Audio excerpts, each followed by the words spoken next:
Le vent d'octobre chassait les feuilles jaunes et des lambeaux de journaux le long de la rue principale de Fort Collins, tandis qu'Emilia Hartwell, debout près de la fenêtre de l'hôtel, observait le ciel maussade avec une anxiété grandissante. Des boucles châtaines s'étaient échappées de sa coiffure soignée, encadrant son visage fin aux pommettes hautes et aux grands yeux marrons. Ses valises étaient infaites. Le billet de train pour Denver reposait dans la poche de son manteau de voyage. Mais il n'y aurait pas de train. Le chef de gare venait d'annoncer que les voies ferrées étaient bloquées par la neige quelque part dans les montagnes et que le trafic était suspendu pour une durée indéterminée. « Mademoiselle, puis-je vous aider avec vos bagages ?» retentit une voix grave dans son dos. Emilia se retourna et se figea. Devant elle se tenait un homme de haute taille, vêtu d'une veste en cuir usé et d'un chapeau à large bord. Des cheveux sombres s'en échappaient pour toucher son col, et ses yeux gris la fixaient avec attention, une pointe de moquerie dans le regard. À sa ceinture pendait un colt dans un étui usé, et il tenait à la main un fouet enroulé, le signe certain d'un muletier ou d'un guide. « Je suis Nathan Mackay », se présenta-t-il en touchant légèrement le bord de son chapeau. « J'ai entendu dire que vous deviez vous rendre à Denver. Je peux vous guider à travers le col, si la selle et le froid ne vous effraient pas. » Emilia évalua involontairement sa silhouette. De larges épaules, une posture assurée, des mains habituées au travail. Quelque chose dans son regard fit battre son cœur plus vite, mais elle s'efforça de conserver un ton professionnel. « Monsieur Mackay, je dois en effet me rendre à Denver au plus vite. J'y ai des affaires importantes. Combien cela coûtera-t-il ? » « $50, répondit-il sans hésiter. Cela inclut les chevaux, les provisions et mon accompagnement jusqu'à la ville. Le trajet prendra 3 ou 4 jours, si le temps se dégrade vraiment. Emilia savait que c'était cher, mais elle n'avait pas le choix. Son fiancé l'attendait à Denver, et le mariage était prévu pour la semaine suivante. Charles Winston III, fils de banquier, un homme à la réputation irréprochable et aux perspectives excellentes. C'était exactement le genre de mariage que ses parents auraient approuvé, s'ils avaient été en vie. « Très bien, acquiesça-t-elle. Quand pouvons-nous partir ? » « Dès maintenant, si vous êtes prête. Plus nous attendons, plus le temps sera mauvais en montagne. » Nathan prit ses valises, et Emilia remarqua avec quelle facilité il maniait les lourds bagages en cuir. Elle le suivit jusqu'à l'écurie, essayant de ne pas penser à la façon étrange dont son cœur palpitait en sa seule présence. À l'écurie, 2 chevaux les attendaient. Une solide jument baie pour elle et un grand étalon noir pour lui. D'un air affairé, Nathan vérifia les sangles et répartit les bagages dans les sacoches de selle. Mais de temps à autre, Emilia surprenait son regard posé sur elle. Il y avait dans ce regard quelque chose qui la faisait rougir et détourner la tête. « Savez-vous monter à cheval ?» demanda-t-il en lui tendant la main pour l'aider à se hisser en selle. Au contact de sa paume contre la sienne, Emilia sentit un étrange frisson parcourir son corps. Ses doigts étaient chauds et forts, calleux par le maniement des armes et des cordes. « Oui, j'ai appris au pensionnat à Boston, » répondit-elle, s'efforçant de garder une voix égale.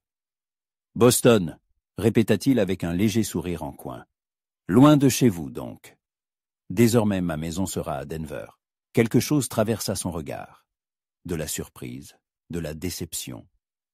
Mais il se contenta de hocher la tête et sauta en selle avec l'aisance d'un cavalier né. Ils quittèrent la ville, alors que le soleil déclinait déjà, peignant le ciel de teintes cuivrées et rosées. Les premiers kilomètres se firent en plaine, où l'on apercevait encore des îlots d'herbe jaune à travers une fine couche de neige. Emilia chevauchait légèrement en retrait de Nathan, observant avec quelle assurance il se tenait en selle. Avec quelle attention il scrutait la route devant eux. « Monsieur Mackay » l'appela-t-elle alors qu'il s'arrêtait pour laisser les chevaux souffler près d'un petit ruisseau. « Êtes-vous guide depuis longtemps ?»« Pas toute ma vie, » répondit-il évasivement, en descendant de cheval pour vérifier la sangle de sa monture. « Et qu'est-ce qui pousse une dame aussi distinguée que vous à traverser les montagnes en octobre. N'auriez-vous pas pu attendre le printemps? Emilia sentit ses joues s'empourprer. Parler de sa vie privée à un inconnu était inconvenant, mais quelque chose dans son ton l'incita à répondre honnêtement.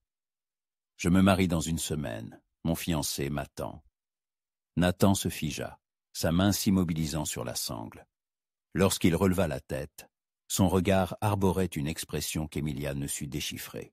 « Le chanceux, » dit-il à voix basse. « J'espère qu'il sait quel trésor il reçoit. » Ces mots lui coupèrent le souffle. Personne ne lui avait jamais parlé sur ce ton, pas avec la galanterie mondaine, mais avec une sincérité qui semblait authentique. Charles avait toujours été correct, mais ses compliments relevaient plus de la politesse que d'une véritable admiration. « Nous repartons » demanda-t-elle pour changer de sujet. « Bien sûr. Je veux atteindre une vieille cabane de bûcheron avant la nuit. Nous y passerons la nuit. » Ils reprirent leur route, et le sentier commença à grimper, serpentant d'entre les pins et les trembles. L'air se fit plus froid, le vent plus mordant. Emilia s'enveloppa plus étroitement dans sa cape et remarqua que Nathan se retournait de temps en temps pour vérifier comment elle allait. « Fatiguée » demanda-t-il alors qu'elle vacillait légèrement en selle. « Un peu. Je n'ai pas monté sur de telles distances depuis longtemps. Encore un petit effort.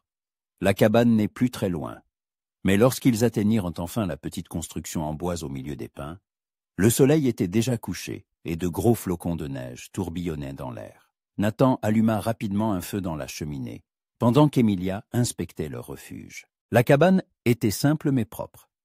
Une seule pièce avec 2 lits, une table. Et quelques chaises. « Vous dormirez ici, » dit Nathan en désignant l'un des lits. « Je m'installerai près du feu. » « Ce n'est pas nécessaire, » objecta Emilia. « Les lits sont assez grands, et nous sommes des adultes. » Elle se tut, réalisant à quel point ses paroles étaient ambiguës. Nathan se tourna lentement vers elle, et dans son regard dansait une flamme, pas seulement le reflet du feu de la cheminée. « Miss Hartwell, » dit-il d'une voix grave, « il y a des tentations avec lesquelles il vaut mieux ne pas jouer. » Son intonation lui coupa le souffle. Une tension s'installa entre eux, si palpable qu'on aurait pu la toucher. Emilia comprit qu'il ressentait la même chose qu'elle, cette étrange attraction, née dès le premier regard. « Je ne joue pas, » murmura-t-elle. Nathan fit un pas vers elle, puis un autre. La distance entre eux se réduisit à quelques centimètres. Emilia sentait la chaleur de son corps, entendait sa respiration. Il leva lentement la main et frôla presque sa joue.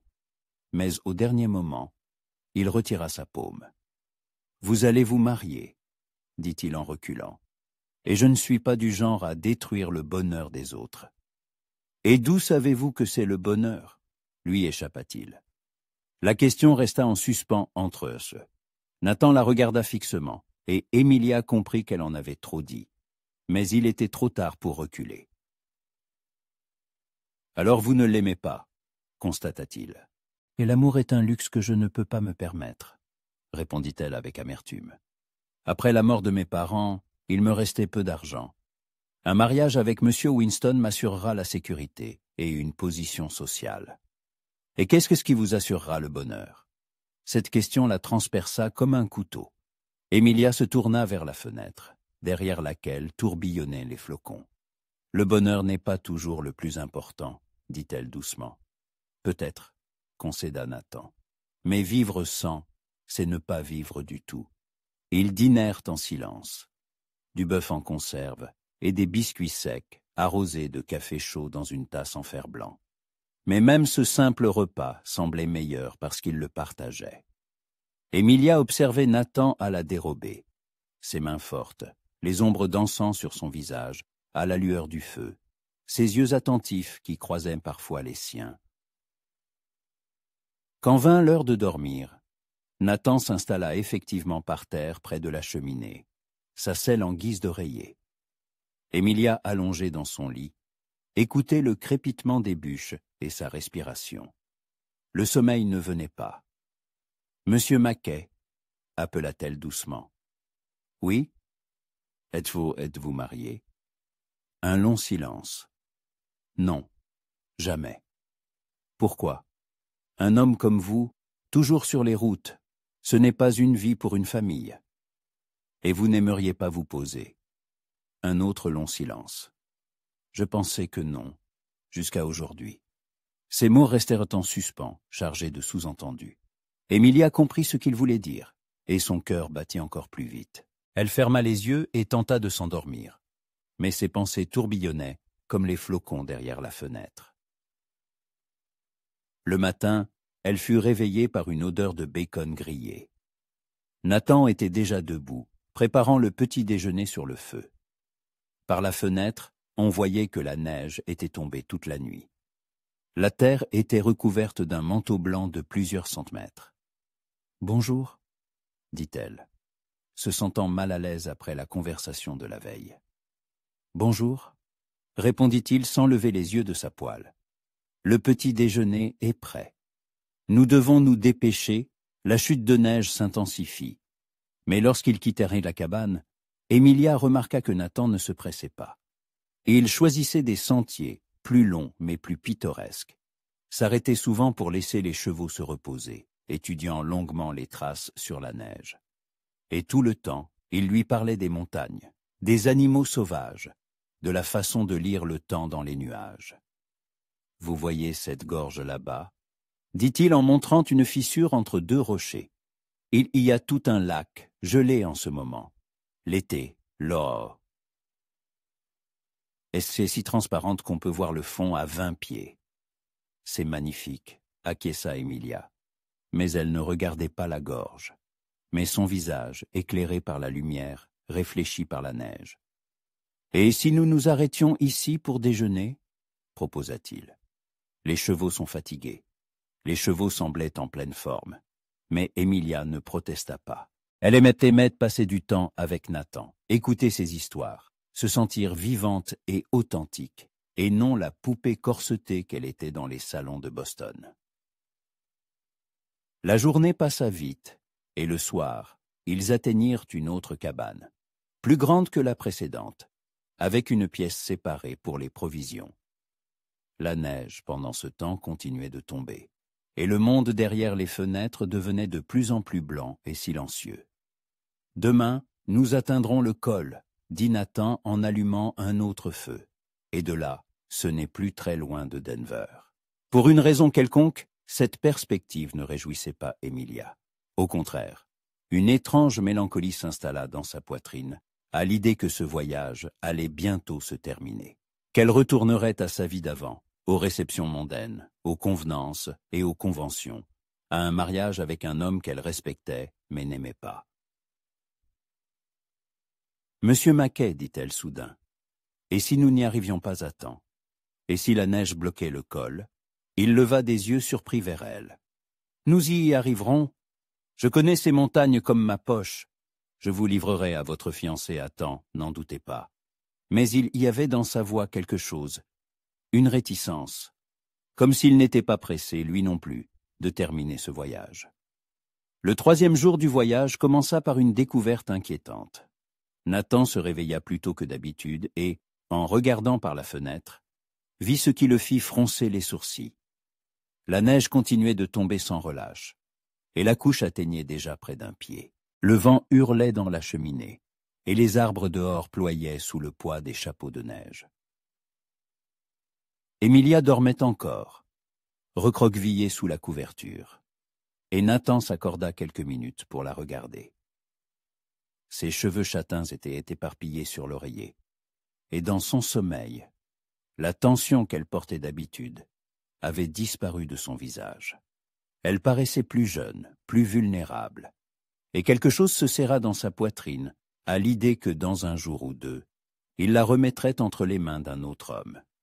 Un homme qui, peut-être, ne verrait jamais cette vulnérabilité, ne comprendrait pas la profondeur de ses yeux marrons, n'apprécierait pas le courage avec lequel elle s'était lancée dans ce voyage à travers les montagnes. « Bonjour », dit doucement Emilia, en ouvrant les yeux et en croisant son regard. « Quelque chose ne va pas ?» La chute de neige s'est intensifiée, répondit Nathan en se détournant vers la cheminée. Nous devrons peut-être rester ici un jour de plus. Quelque chose brilla dans ses yeux. Du soulagement. Mais elle dissimula rapidement cette émotion. C'est grave. Mon fiancé attend. Tenter de passer par ce temps, c'est risquer nos vies. Votre fiancé, je l'espère, préférera une fiancée en retard, mais vivante. Nathan prépara le petit déjeuner. Du porridge d'avoine avec des fruits secs et un café fort qui réchauffait mieux que n'importe quelle couverture. Emilia, assise à table et enveloppée dans sa cape, le regardait s'affairer près du poêle. Il y avait dans son regard une douceur qui n'existait pas le premier jour. « Vous cuisinez très bien pour un célibataire », remarqua-t-elle. « Sur la route, il faut se débrouiller seul, répondit-il en s'asseyant en face d'elle. « Et vous, savez-vous cuisiner, Miss Hartwell ?» Emilia se mit à rire, un son étonnamment clair et sincère. Au pensionnat, on nous apprenait à jouer du piano, à peindre à l'aquarelle et à tenir une conversation mondaine. La cuisine ne faisait pas partie du programme pour les jeunes filles de bonne famille. « Et comment comptez-vous nourrir votre mari ?»« Nous aurons des domestiques, » répondit-elle. Mais une pointe d'incertitude perçait dans sa voix. « Charles, Monsieur Winston peut se le permettre. » Nathan remarqua comment son visage changea à la mention de son fiancé. Comme si un masque s'était abattu sur lui. Poli, froid, correct. « Parlez-moi de lui, demanda-t-il, bien que chaque mot lui coûtait un effort. Emilia remua son porridge avec sa cuillère, sans lever les yeux. Charles est un homme très respectable, éduqué, aisé, de bonne famille. Il s'occupera de mes affaires financières, m'assurera la sécurité. Et l'aimez-vous ? L'interrompit Nathan. Elle leva enfin les yeux vers lui, et une sorte de douleur y dansait. Je vous l'ai déjà dit, l'amour est un luxe, que vous ne pouvez pas vous permettre. Je me souviens, mais ce n'est pas une réponse à ma question. Un long silence. Dehors, le vent hurlait, et dans la cheminée, les bûches crépitaient. Non, dit-elle enfin doucement, je ne l'aime pas. Je le connais à peine. Nous ne nous sommes vus que quelques fois, en présence de sa tante. Il était très poli, disait les choses qu'il fallait. Et cela suffit pour un mariage ? Que reste-t-il d'autre à une femme seule et sans fortune ? Sa voix était amère. J'aurais pu devenir gouvernante ou dame de compagnie pour une vieille dame. Mais alors je serais restée à jamais dans une position de dépendance, sans foyer, sans enfant. Nathan tendit la main et posa la sienne sur celle d'Emilia. Le contact fut naturel, réconfortant. « Il y a d'autres options, » dit-il doucement. « Lesquelles ?» Il la regarda dans les yeux et comprit qu'il était prêt à lui en proposer une sur-le-champ, prêt à lui dire qu'elle pouvait rester avec lui, qu'ils trouveraient un moyen d'être ensemble. Mais que pouvait-il lui offrir ? Une vie d'errance, l'incertitude, l'absence du confort auquel elle était habituée. « Il y en a, c'est tout, » répéta-t-il évasivement en retirant sa main. Après le petit déjeuner, Nathan alla vérifier les chevaux dans l'écurie improvisée à côté de la cabane, tandis qu'Emilia resta à l'intérieur. Mais une demi-heure. Plus tard, elle sortit sur le porche, malgré le froid et la neige qui tombaient. « Puis-je voir les chevaux ?» demanda-t-elle. « Bien sûr, mais couvrez-vous bien. » Elle enroula une écharpe autour de son cou et mit sa capuche. Il faisait plus chaud dans l'écurie, les corps des animaux et les murs épais protégeant du vent. Emilia caressa le museau de sa jument baie, qui renifla doucement en lui donnant des coups de nez dans la paume. « Comment s'appelle-t-elle » demanda-t-elle. « Zora. Et le mien, c'est Bourrasque, un nom qui convient bien à ce temps. » Les talons noirs étaient en effet magnifiques, puissants avec des yeux intelligents et un port de tête altier. Emilia tendit prudemment la main vers lui et il se laissa caresser. « Ils sont beaux, » dit-elle. « Vous les avez depuis longtemps ? J'ai acheté Zora spécialement pour ce voyage. Quant à Bourrasque, il est avec moi depuis 3 ans. Je l'ai trouvé à moitié mort après une attaque d'Indiens sur une ferme. Le propriétaire avait été tué et le cheval blessé. Je l'ai soigné, et maintenant qu'il me fait plus confiance qu'aux hommes. Pourquoi êtes-vous devenu guide? Demanda Emilia en s'asseyant sur une botte de foin. Vous n'avez pas l'air de quelqu'un qui a fait ça toute sa vie. Nathan hésita à répondre, brossant les flancs de bourrasque. Et à qui je ressemble? À un homme instruit, d'après votre façon de parler, vos manières. Peut-être même à un gentleman qui, pour une raison ou une autre, s'est retrouvé ici dans les montagnes. Elle était perspicace, trop perspicace. Chacun a droit à une nouvelle vie, dit-il enfin. Parfois, les circonstances vous obligent à tout recommencer. Que s'est-il passé dans votre ancienne vie? Nathan posa la brosse et se tourna vers elle. Dans la pénombre de l'écurie, son visage était sérieux, presque sévère. J'étais avocate à Saint-Louis. J'avais mon propre cabinet, une maison, le respect de la société. Mais un jour, j'ai pris une affaire que je n'aurais pas dû. J'ai essayé d'obtenir justice pour des gens qui n'avaient pas les moyens de se payer de bons avocats. Et qu'est-il arrivé? Je me suis opposé à des gens très influents. Ils ne m'ont pas pardonné. Ils m'ont retiré ma licence sur la base d'une fausse accusation, m'ont ruiné, ont fait de moi un paria. J'ai dû partir, commencer une nouvelle vie sous un autre nom. Emilia le regardait avec de grands yeux. Nathan Mackay n'est pas votre vrai nom. Non. Mais l'homme que j'étais est mort. Il ne reste que Nathan. Elle se leva et s'approcha de lui. Dans ses yeux, on lisait de la compassion, de la compréhension.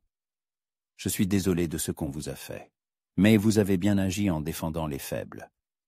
La droiture n'est pas toujours récompensée, Miss Hartwell. Emilia, dit-elle doucement. Appelez-moi Emilia. Après tout ce dont nous avons parlé, les formalités semblent stupides. Emilia, répéta-t-il, et son nom sur ses lèvres sonna comme une caresse. Ils se tenaient très près l'un de l'autre, et dans l'air flottait de nouveau cette tension née dès leur première rencontre. Nathan voyait sa respiration s'accélérer. Ses joues rosirent de froid et d'émotion. « Je devrais rentrer à la maison, » murmura-t-elle, sans bouger. « Oui, » acquiesça-t-il, sans bouger non plus. « Vous devriez. » Mais au lieu de cela, il leva la main et toucha doucement sa joue. Sa peau était froide à cause de l'air glacial, mais sous ses doigts, elle devint immédiatement chaude. Emilia ferma les yeux et se pencha légèrement vers son contact.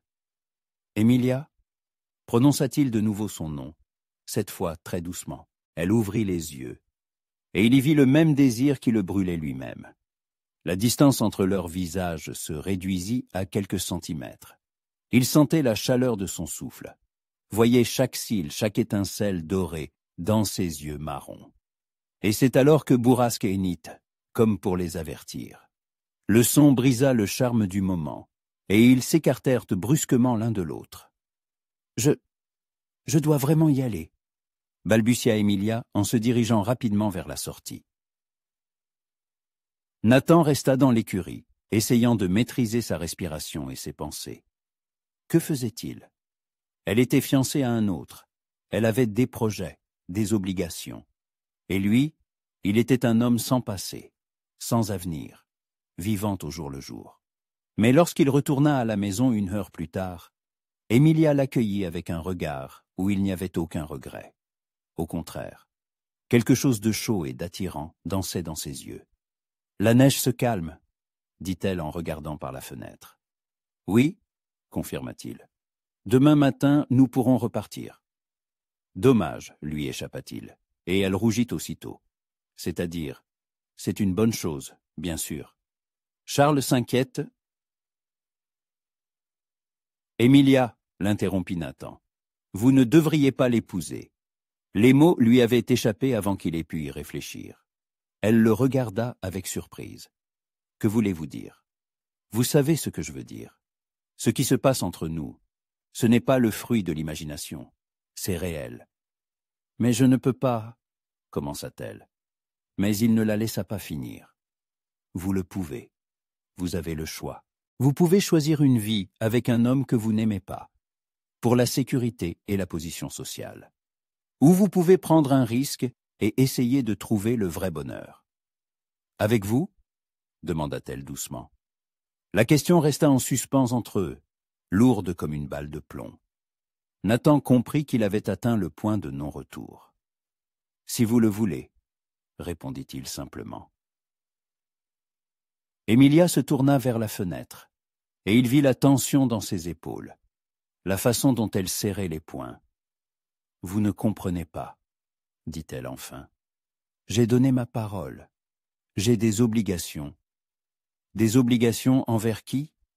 Envers un homme qui ne voit en vous qu'une épouse convenable, ou envers vous-même ? Envers... » Elle se tut, ne trouvant pas de réponse. « Emilia, regardez-moi. » Elle se tourna lentement.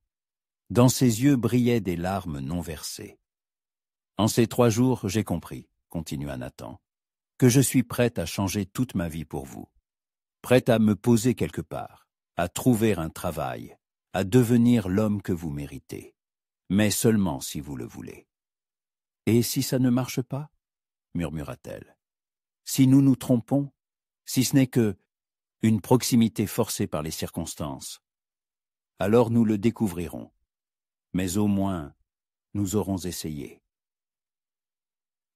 Elle s'approcha de lui et il vit de la détermination sur son visage. « J'ai peur, » avoua-t-elle. « Moi aussi j'ai peur, » répondit-il. Mais parfois les décisions les plus importantes se prennent dans la peur. Nathan tendit la main et après une seconde d'hésitation, elle plaça la sienne dans la sienne. Ses doigts étaient un thé froid, mais ils serrèrent fermement sa main. « Que faisons-nous » demanda-t-elle. « Rien pour l'instant. D'abord nous irons à Denver, et là-bas vous déciderez. » Le reste de la journée se passa dans une étrange attente tendue.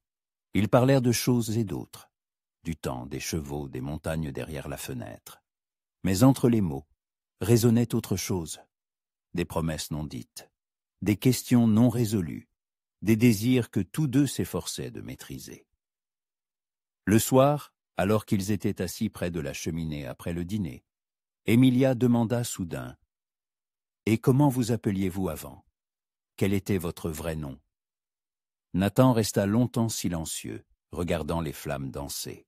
« Jonathan Richards, » dit-il enfin, « mais cet homme est vraiment mort. »« Pour moi, vous êtes Nathan, » dit-elle doucement, « et vous serez toujours Nathan. » Ces simples mots le réchauffèrent plus que le feu, le plus vif.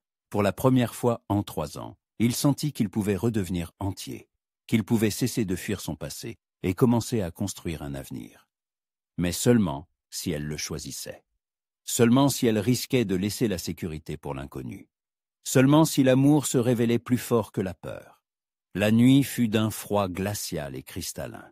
Les murs de bois de la cabane craquaient légèrement sous les assauts du vent, tandis que le feu dans la cheminée tantôt s'apaisait, tantôt reprenait vie, ses lueurs effleurant leur visage. Emilia ne parvenait pas à trouver le sommeil, scrutant les sombres poutres du plafond et prêtant l'oreille à la respiration régulière de Nathan près de l'âtre. Ses pensées dévalaient comme la neige sur une pente, parfois avec prudence, parfois en une course rapide et dangereuse. À chaque inspiration, il lui devenait plus clair qu'attendre Denver pour prendre une décision. C'était se mentir à elle-même. Mais prononcer à voix haute ce que son cœur désirait, c'était comme faire un pas sur une croûte de neige fragile en pleine nuit.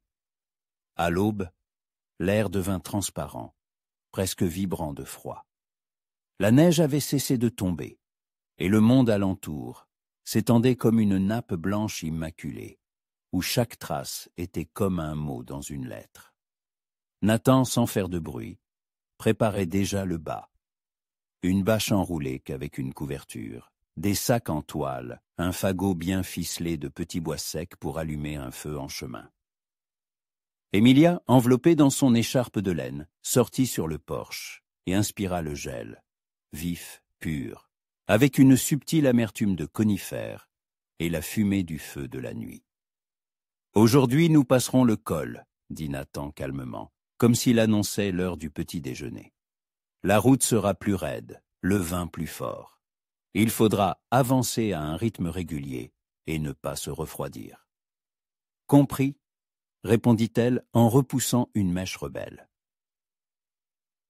Avec son gant. Je suis prête. Il la regarda, un coup d'œil fugace, pour ne pas s'attarder une seconde de trop. Ses cheveux châtains, dissimulés sous la capuche, encadraient tout de même son visage d'ombre douce. Ses yeux marrons reflétaient une vigilance attentive.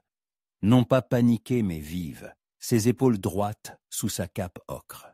Ce n'était pas une statuette mondaine d'un salon de Boston, mais une personne qui s'aventurait là où c'est difficile, sans demander de faveur. Le sentier grimpa aussitôt, balayé par les rafales de vent sur la neige durcie. Le soleil, encore bas, aveuglait en se reflétant sur les pierres verglacées, et les chevaux, reniflant, avançaient prudemment, cherchant un appui solide sous la neige. Les pins en contrebas formaient un mur dense, mais ici les pentes étaient nues, avec de rares surtouffes de buissons et des rochers sous lesquels se cachait la glace. Le bruit du vent s'étira en une longue note unique, et cette note semblait tendre chaque muscle. Chez les cavaliers, comme chez les animaux. Respiraient par le nez. Lentement, dit Nathan sans presque tourner la tête, sa voix roulant comme une vague chaude sur le bourdonnement glacial de l'altitude. Si vos doigts commencent à s'engourdir, dites-le-moi tout de suite. Pour l'instant, tout va bien, répondit Emilia, serrant plus fort ses genoux contre les flancs chauds de Zora, et sentant son propre cœur battre à un rythme régulier. Ni trop rapide, ni trop lent.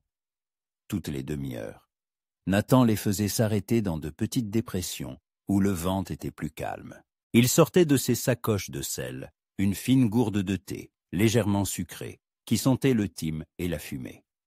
Emilia buvait à petites gorgées, et le liquide chaud diffusait une chaleur âpre sur sa peau. Ses mains sentaient à nouveau l'intérieur de ses gants, et le monde autour devenait moins féroce. Vous disiez que vous connaissiez ces montagnes, dit-elle lors d'une halte, alors qu'il ajustait les étriers de sa selle. D'où? J'ai guidé des prospecteurs et des marchands pendant plusieurs hivers, répondit-il. Certains sont revenus, d'autres non. La neige n'épargne pas les présomptueux. Et vous, vous épargnez. Il leva les yeux, et une lueur traversa son regard, celle qui lui coupait toujours un peu le souffle. Une attention sans pression, une sollicitude sans promesse. Il semblait écouter ce qu'elle n'avait pas dit. « J'essaie de ne pas me tromper, » dit-il. « Mais parfois, ce n'est pas l'astuce qui raccourcit le chemin, mais le temps. » Elle hocha la tête. Elle avait compris. Il ne se pressait pas. Et pas seulement parce que le vent était mauvais. Il étirait la route, parce que cette route était leur temps. Et cette pensée ne l'angoissa pas, mais l'apaisa, comme s'il s'était silencieusement pris la main. Vers midi, le col apparut devant eux. Non pas comme une porte, mais comme une fine selle entre deux crêtes blanches, où tout le mouvement du monde se resserrait en un couloir étroit. Là, le vent redoubla de force, transformant l'air en une fine poussière de glace sèche qui griffait les joues. Nathan mit pied à terre le premier, prit la bride de bourrasque et le mena en montant, marchant à reculons pour voir où le cheval posait ses sabots. « Nous descendons ici, » dit-il à Emilia, et sans attendre sa gêne, il s'approcha pour l'aider à sauter. Ses paumes se posèrent sur sa taille. Assurée, chaude même à travers le tissu. Le sol tangois, non pas à cause du vent, mais de la proximité de son visage et de la simplicité avec laquelle, comme si cela avait toujours été ainsi, il la posa sur la neige durcie et la retint un instant. « Attention, il y a du verglas sous la neige, » ajouta-t-il d'un ton neutre en la lâchant. Il marchait. Les chevaux, respirant lourdement avec confiance, les suivaient. La neige sous leurs bottes se comportait différemment. Tantôt elle crissait comme du verre, tantôt elle cédait comme du sucre, tantôt elle s'enfonçait jusqu'au haut mollet. Nathan marchait en premier, testant la pente de ses pas, tendant la main lorsqu'il sentait de la glace sous la pointe de sa botte. Emilia mettait ses pieds dans ses traces et sentait comme le chemin de ses pas la soutenait, tel un fil tendu. À mi-chemin, une corniche longitudinale s'étendait, invisible à l'œil nu. Seul le vent y changeait de ton. Nathan leva la main. « Stop !» Puis, sans se retourner, il dit doucement, presque tendrement. « Emilia, posez votre main sur mon épaule et suivez exactement mes pas. » Elle ne demanda pas pourquoi. Elle s'approcha, posa sa main, d'abord avec hésitation, puis plus fermement. Sous ses doigts, le tissu rugueux de la veste, et sous le tissu, des muscles forts qui semblaient dire avec obstination « Tiens bon, je tiendrai ». Ils firent ainsi une dizaine de pas, et à un moment, sous la neige, le vide soupira doucement. La fine croûte de neige s'effondra à côté, à une paume de la trace de Nathan. Le vent fit instantanément tourbillonner la poussière blanche, et ils s'arrêtèrent, se serrant contre le bord rocheux. « Encore 3 pas, dit-il d'une voix égale, et la corniche sera passée. » Elle hocha la tête, bien qu'il ne la vît pas. Elle fit un pas, un autre, encore un. Lorsqu'ils atteignirent une neige plus compacte, Emilia retira sa main, mais ses doigts ne se détendirent pas tout de suite. Elle sentit soudain, c'était une sensation presque physique, que son cœur avait accepté quelque chose de définitif. Pas une décision sur l'avenir, non. Une décision sur la confiance, sur le fait que son pas était son chemin. Au sommet de la selle, le vent coupait le souffle. Il semblait que non seulement 2 versants se rejoignaient ici, mais aussi toutes les conversations qu'ils avaient essayé de remettre à plus tard. Nathan attacha les rênes à un piton de fer planté par quelqu'un dans une roche sombre, sortit de son bas une courte cape et la jeta sur les épaules d'Emilia, par-dessus son propre manteau. « Prenez. Le mien est moins coupe-vent, dit-elle en tentant de la lui rendre. « Le vôtre est ajusté, répondit-il avec un léger sourire. Celui-ci est conçu pour ce genre de vent. » Elle ne discuta pas. La cape sentait le feu de bois et quelque chose de personnel à lui. Pas une odeur de savon, mais cette chaleur sèche qu'un homme laisse sur ses affaires. Dans cette odeur, elle se sentait plus en sécurité que derrière n'importe quel mur. « Sommes-ce nous au sommet ?» demanda-t-elle alors qu'ils se tenaient de côté par rapport au vent pour reprendre leur souffle. « Oui. Ensuite, c'est la descente. Les 20 premières minutes sont les plus dangereuses. La neige peut glisser. Il faut y aller doucement, sans à-coups. »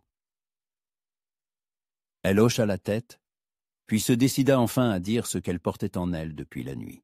« Nathan, quand nous serons en bas, la route ira vite. Le soir, il y aura peut-être un feu dans la maison de quelqu'un, un repas chaud, des conversations. Tout cela me réconfortait avant. Aujourd'hui, non. » Il tourna la tête. Dans son regard, il n'y avait pas de surprise. Seulement cette même attention face à laquelle il n'était pas douloureux de dire la vérité. « Que voulez-vous dire ? Je ne peux plus faire semblant de choisir plus tard. Je penserai à ça à chaque pas, de toute façon. » dit-elle en fermant les yeux face à la lumière crue, puis en les rouvrant aussitôt pour ne pas perdre son visage. « Je veux comprendre qui je suis, si je ne suis pas celle que les circonstances ont faite de moi. Et je veux le comprendre à vos côtés. » Le vent emporta aussitôt toute grandiloquence, ne laissant que le grain sec du sens. Nathan resta longtemps silencieux. Non pas pour un effet dramatique, mais parce que chaque mot ici devait être un clou dans une poutre, et non une simple cordelette sur un piton. « Alors descendons ensemble, » dit-il enfin. « Et en bas, ne nous cachons plus derrière la politesse. Je dirai au tenancier de l'auberge que vous êtes ma compagne. Pas mon employeur, ni une voyageuse de hasard. Ce sera plus simple pour tenir les questions des autres à distance. Et pour nous, ce sera plus honnête. » Elle expira doucement, comme après une longue note tenue. « D'accord. » La descente commença par de petites marches sournoises sous la neige. Il était impossible de remonter en selle tout de suite. Ils marchaient de nouveau, menant les chevaux par la bride. La neige était plus humide. Le soleil atteignait mieux ce versant, et la croûte commençait à fondre. Plusieurs fois, Zora glissa des postérieurs, et Emilia, sans perdre son calme, lui parlait doucement, presque en la berçant, d'une voix dans laquelle Nathan entendait l'expérience non pas des salons mondains, mais de longues journées solitaires où l'on se parle à soi-même pour ne pas flancher. À 2 endroits, d'étroites ravines traversaient la route, sombres comme des veines tranchées. Des ponts de neige formés par la vieille croûte les enjambaient. Nathan les sonda avec la pointe d'un bâton sorti de son bas, et ce n'est que là où le son était sourd, comme sur du bois sec, qu'il fit signe. On y va. Ils traversèrent entre le premier. La neige craqua sous leurs pieds, mais tint bon. Sur le deuxième pont, la glace rendit un son creux de mauvais augure. Nathan ne prit pas de risque. Il mena les chevaux un peu plus haut, où les rochers offraient un appui. Puis, revenant sur ses pas, il tendit à Emilia le bout d'une corde, préalablement nouée d'un nœud simple et sûr. Au cas où. Je ne tomberai pas, dit-elle, non pas par bravade, mais avec assurance. Je vous crois. Et la corde aussi. Soyons 3 à y croire. Elle sourit, brièvement, sans la distance mondaine habituelle. Et elle traversa. La corde ne se tendit pas une seule fois, mais sa présence la réchauffait. Comme une main sur l'épaule, là où sous la neige, il y avait le vide. À mi-descente, le vent se calma, et le bruit fut remplacé par une autre musique.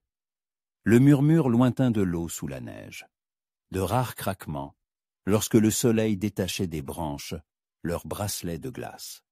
La route s'enfonça dans un bosquet de pins nains qui sentaient la résine, et il fit plus chaud. C'est là que Nathan leur permit de remonter en selle. Il vérifia les sangles, balaya la neige mouillée des croupes des chevaux, et ce n'est qu'ensuite qu'il prit lui-même les étriers. En bas, après le virage, il y a un camp de chasseurs, dit-il en se hissant dans selle. Un cercle de pierres et un peu de petit bois sous un abri. On se réchauffera et on continuera jusqu'à l'auberge. On devrait y être pour le soir. Comment s'appelle l'auberge? La Trace du Chat. Elle est tenue par une famille de Suédois, Karl et Ingrid.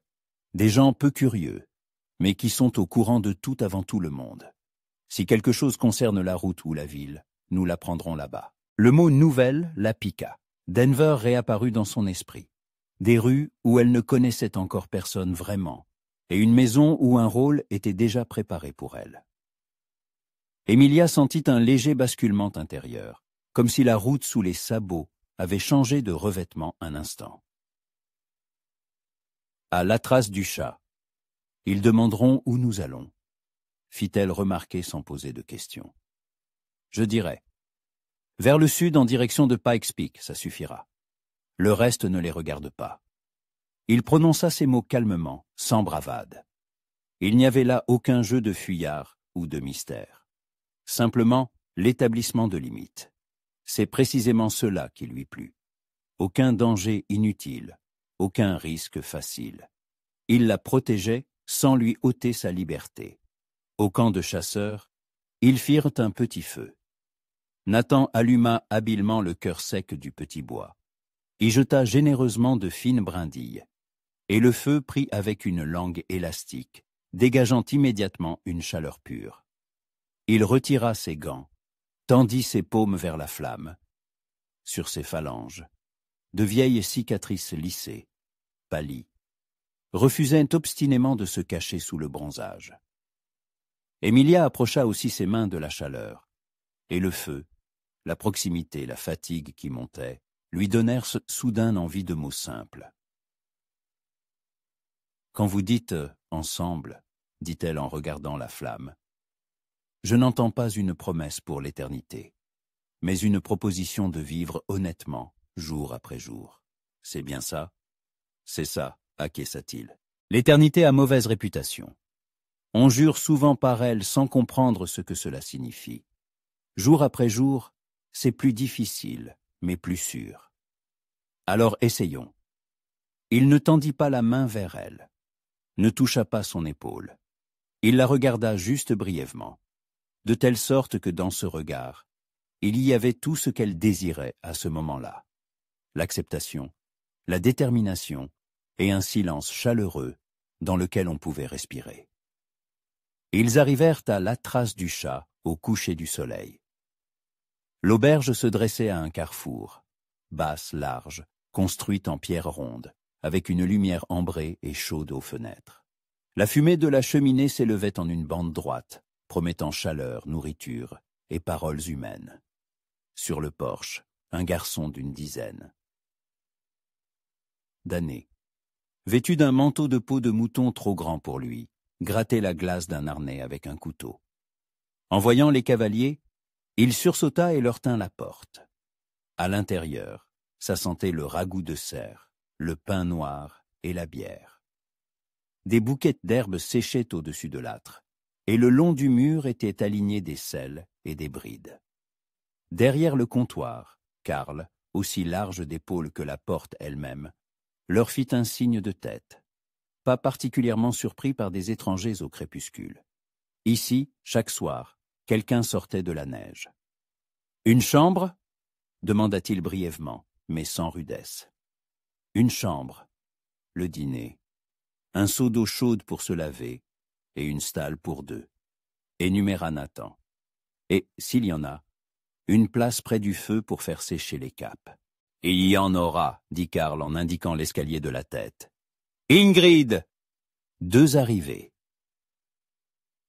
De derrière la cloison où l'on entendait des casseroles, sortit une femme avec un foulard roux sur la tête et des gestes vifs et précis. Dans son regard attentif, il n'y avait ni curiosité ni préjugé, seulement une lecture des besoins. « Enlevez vos affaires mouillées. »« J'apporte le seau tout de suite, » dit-elle en se tournant déjà vers la cuisine. Nathan paya tout d'un coup, et quand Karl, en notant, marmonna avec lassitude. « Les noms ?» Nathan répondit sans hésiter. « Nathan et Emilia Mackay. » Les mots se posèrent sur le comptoir doucement, sans bruit. Emilia ne tressaillit pas. Le nom se plaça à côté d'elle, comme une épaule contre la sienne. À l'intérieur, quelque chose se mit tranquillement en place. Pas un serment, non. Le droit d'être là, ensemble, sans avoir à s'expliquer à chaque passant.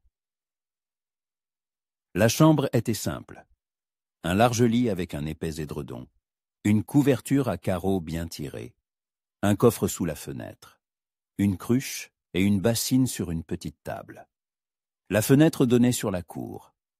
Une poule traversa la neige, laissant une drôle de guirlande de traces. Nathan posa les selles dans un coin, accrocha les capes au mur où d'autres étaient en déjà suspendus, et s'arrêta soudain.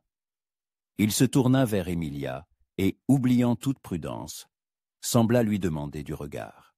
« N'est-ce pas trop ?»« C'est juste ?» dit-elle avant qu'il ne trouve les mots. « C'est ce que nous avions décidé. » Et ce n'est qu'ensuite, gênée, qu'elle ajouta. « Vous m'avez choisi un beau nom de famille. Il va bien avec mon prénom. » Le rire qui leur échappa fut discret et très chaleureux. Le rire de deux personnes qui avaient atteint le moment où l'on peut appeler les choses par leur nom, sans craindre les oreilles indiscrètes. Ingrid apporta le seau, des serviettes propres, des tasses de décoction chaude, quelque chose entre le thé et le bouillon qui sentait fort le millepertuis. Ils se lavèrent à tour de rôle, dos à dos, avec l'aisance polie de gens qui doivent préserver des frontières invisibles sans pour autant ériger de murs entre eux. Quand ils descendirent dans la salle commune, elle était déjà à moitié pleine. Des chasseurs locaux, deux prospecteurs aux cravates colorées, quelques fermiers que la neige avait surpris en ville, et un discret courrier postal qui séchait un bandage au-dessus du feu. « Du col ?» demanda l'un des prospecteurs, en examinant la neige fraîche sur leurs bottes. « On dit que le vent arrache les corniches là-haut. »« Les corniches sont leur propre vie, » répondit Nathan calmement.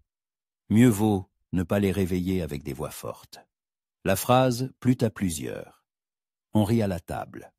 La conversation dériva naturellement vers les routes, les avalanches, les pincées de chance qui valent parfois plus qu'un sac d'or. Emilia écoutait, ajoutant de temps en temps des observations brèves mais pertinentes sur la neige et la lumière. Les hommes acceptèrent ces paroles sans condescendance, car elles ne cherchaient pas à briller, mais reflétaient la vie du jour. Seul un sujet flottait dans l'air entre les tables, les nouvelles de Denver. Le courrier leva les yeux, saisissant l'allusion générale. « C'est calme en ville, dit-il, la banque Winston. » Il prononça le nom aussi nonchalamment que s'il avait dit la boucherie. « Recrute du personnel pour l'hiver. Ils ont un mariage, paraît-il, prévu pour jeudi prochain. On attend des invités de Colorado Springs. » Les mots tombèrent comme la neige sur des aiguilles de pin résineuses, sans bruit, mais avec un poids évident. Quelques têtes se tournèrent vers Emilia, mais les regards n'étaient pas curieux, seulement impolis. Nous avons entendu l'air du temps. Nathan fit un bref signe de tête au courrier, comme pour le remercier. Emilia but une gorgée de sa décoction, sans baisser les yeux. À l'intérieur, rien ne se brisa. Au contraire, quelque chose se raffermit encore. Parfois, une nouvelle ne détruit pas les plans, mais teste leur solidité. Plus tard, quand la salle se calma et qu'il ne resta que le crépitement des bûches, ils montèrent dans leur chambre. Dehors, une rare neige nocturne tombait lentement. Pas une tempête, pas un blizzard, mais une neige calme, fatiguée, comme des yeux qui se ferment. Nathan verrouilla la porte, laissant sa main sur le bois, comme s'il entrait dans une maison où on l'attendait depuis longtemps. « Demain, on se lèvera tôt, » dit-il en enlevant sa veste et en la suspendant près du poêle. « La descente est plus douce, mais plus longue. Il vaut mieux la faire sur la croûte du matin. »« D'accord, » répondit-elle. Puis, après une pause, elle ajouta « Merci de nous avoir présentés ainsi au comptoir. »« C'était honnête, » répondit-il, « et cette honnêteté nous a facilité les choses. » Le silence s'installa entre eux. Pas un silence gênant, mais celui dans lequel on entend le fer du poêle refroidir, et les corniches du toit laisser parfois tomber une fine couche de glace. Emilia s'approcha de la fenêtre, traça une ligne transparente sur la vitre avec son doigt. D'en bas parvint la voix de Karl, disant quelque chose en suédois, un son dense, familier, qui n'avait pas besoin de traduction. Elle sourit malgré elle. Le monde en bas était simple comme le pain et le sel.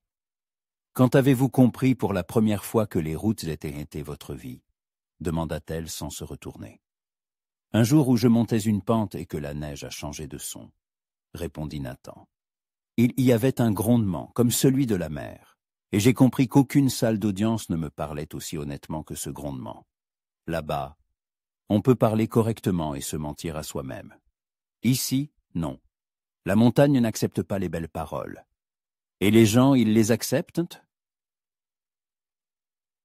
Ceux pour qui ça vaut la peine de parler, oui. Elle se tourna. Dans son regard, il y avait cette même décision qui, le matin, était devenue confiance. Elle s'approcha un peu plus près que ce que les convenances permettent à deux personnes qui n'ont pas encore dit le grand « oui » et s'arrêta. « Alors disons-nous la vérité pour aujourd'hui, » dit-elle. « Je veux être à vos côtés. Je veux marcher avec vous. Et je comprends le prix de ce « je veux ». Et moi, dit-il toujours près du poêle, je veux être responsable de nos pas comme je l'étais aujourd'hui là-haut. Ce n'est pas un serment pour l'éternité, mais c'est une parole pour demain. Ils ne se touchèrent non pas. Ils avaient tous deux besoin que cette nuit reste calme et pure, comme la première neige sur le toit.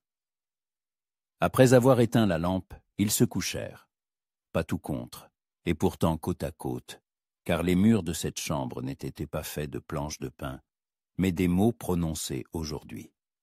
Et cela réchauffait. Avant de s'endormir, Emilia écoutait les bruits désormais familiers d'une maison étrangère. Quelqu'un en bas qui lavait des tasses, le poêle qui soupirait, la glace sur la vitre qui gémissait en cédant à la chaleur. Et elle entendait sa respiration. Dans cette respiration, il n'y avait rien de fin, de la fatigue, de la gratitude, un peu de douleur, un peu plus d'espoir. Elle sourit dans l'obscurité. Le col était derrière eux. Devant, la descente. Et quelque part en bas commencerait ce jour après jour, plus difficile, mais plus sûr. Et le matin, la neige craquerait de nouveau sous leurs bottes, et le soleil déposerait sur ses cils une fine couche de givre, et ses doigts ne chercheraient pas plus la corde. Ils trouveraient conquis sa paume, quand ce serait nécessaire, et ne se tromperaient en ses pas. Le matin, les accueillit avec un gel fin et un soleil qui s'étalait sur la neige en bandes régulières, transformant le monde en un échiquier de lumière et d'ombre. Emilia fut réveillée par l'odeur du bacon grillé et du café. Ingrid s'affairait déjà en bas, préparant le petit déjeuner pour les pensionnaires. Nathan se tenait près de la fenêtre, boutonnant sa veste en cuir, et sa silhouette dégageait cette préparation calme au départ, qui, au fil des jours, était devenue pour elle synonyme de fiabilité. « Bonjour, Madame Mackay », dit-il avec un léger sourire en coin, alors qu'elle s'asseyait au bord du lit. « Bonjour, Monsieur Mackay », répondit-elle, sa voix également enjouée. « Comment s'est passée la première nuit de vie conjugale ?»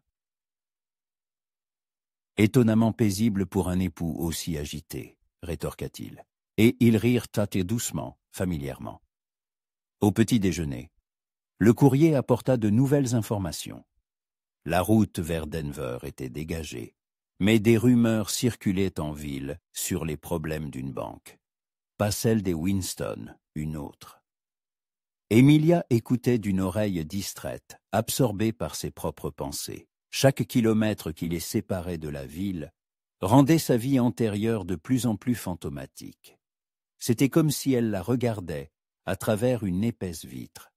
Elle en voyait les contours, mais ne pouvait en sentir la réalité. Ils partirent lorsque le soleil fut assez haut pour réchauffer la croûte de neige. La route descendait effectivement, en lacets doux, à travers une forêt de plus en plus clairsemée. L'air devenait plus doux, la neige sous les sabots moins épaisse. De temps en temps, ils croisaient d'autres voyageurs. Un fermier avec une charrette de foin, quelques trappeurs avec des fourrures, un cavalier solitaire en pancho mexicain qui les salua d'un bref signe de tête et passa son chemin. « Nous serons bientôt dans la vallée, » dit Nathan, alors qu'il s'arrêtait près d'un ruisseau pour abreuver les chevaux. Il y fait plus chaud et la route se divise. On peut tourner directement vers Denver ou partir plus à l'ouest, vers les petites villes. Et il n'y avait aucune pression dans sa voix, mais Emilia comprit. C'était le dernier moment où elle pouvait changer d'avis sans conséquences majeures. S'ils tournaient vers Denver, le soir même, elle devrait s'expliquer avec Charles, rompre ses fiançailles, affronter la colère de sa famille et les ragots de la société. S'ils tournaient ensuite vers l'ouest, une vie complètement différente commencerait. Une vie dont elle ne savait que très peu de choses. « Et qu'y a-t-il à l'ouest » demanda-t-elle. « De petites villes, Colorado City, Manitou et d'autres. Les gens y sont plus simples, la vie moins chère. On peut y trouver du travail, louer une maison, tout recommencer. » « Quel genre de travail » Nathan sourit. Il y avait quelque chose d'enfantin dans son sourire. Des projets qu'il nourrissait, mais n'osait pas encore exprimer. « Je pensais ouvrir un bureau pour aider les gens avec des questions juridiques. Pas un grand cabinet d'avocats, mais quelque chose de plus simple. Rédiger un testament, formaliser une vente de terrain, régler un litige de voisinage. Dans les petites villes, on a toujours besoin de quelqu'un qui sait rédiger un document correctement. Et moi ? Et vous ? » Il hésita. « Qu'aimez-vous faire ? Pas ce qu'on vous a appris, mais ce qui vous apporte de la joie. » Emilia réfléchit. Au pensionnat, on lui avait appris à être un ornement pour son mari. Mais qu'aimait-elle vraiment ? « Lire, » dit-elle lentement. « Des livres, des journaux, tout ce qui me tombe sous la main. Et écrire. Des journaux intimes, des lettres. Au pensionnat, j'aidais les plus jeunes avec leur rédaction. Dans une petite ville, on pourrait avoir besoin d'une institutrice, suggéra prudemment Nathan. ou de quelqu'un qui s'occupe de la correspondance pour ceux qui ne sont pas très instruits. Vous y avez sérieusement pensé. Sérieusement. Mais seulement si vous le voulez. Emilia mit pied à terre et s'approcha du ruisseau. Lady O coulait rapidement, avec un doux murmure, et des bribes de ciel s'y reflétaient. Elle plongea ses mains dans le courant glacé, et le froid la dégrisa complètement. « Nathan, dit-elle sans se retourner, et si rien ne fonctionnait? Si nous nous disputions au bout d'un mois, ou si nous étions déçus l'un de l'autre? Alors nous nous le dirons honnêtement, répondit-il simplement. Et chacun suivra son chemin, sans blâmer l'autre. Et si ça fonctionne, alors nous continuerons à vivre. Jour après jour, vous vous souvenez? Elle se tourna vers lui. Dans la lumière du matin, son visage paraissait plus jeune, et ses yeux brillaient d'une franchise qu'elle avait rarement vue chez les hommes. Pas de l'assurance, pas une tentative d'impressionner. Juste une disponibilité à ce que la vie apporterait. « D'accord, » dit-elle. « Allons vers l'ouest. » Les mots lui échappèrent facilement, presque sans effort. Mais dès qu'ils furent prononcés, Emilia sentit que quelque chose avait définitivement changé en elle. Comme si le pont sur lequel elle avait marché toute sa vie s'était effondré derrière elle, et que désormais, le seul chemin était devant.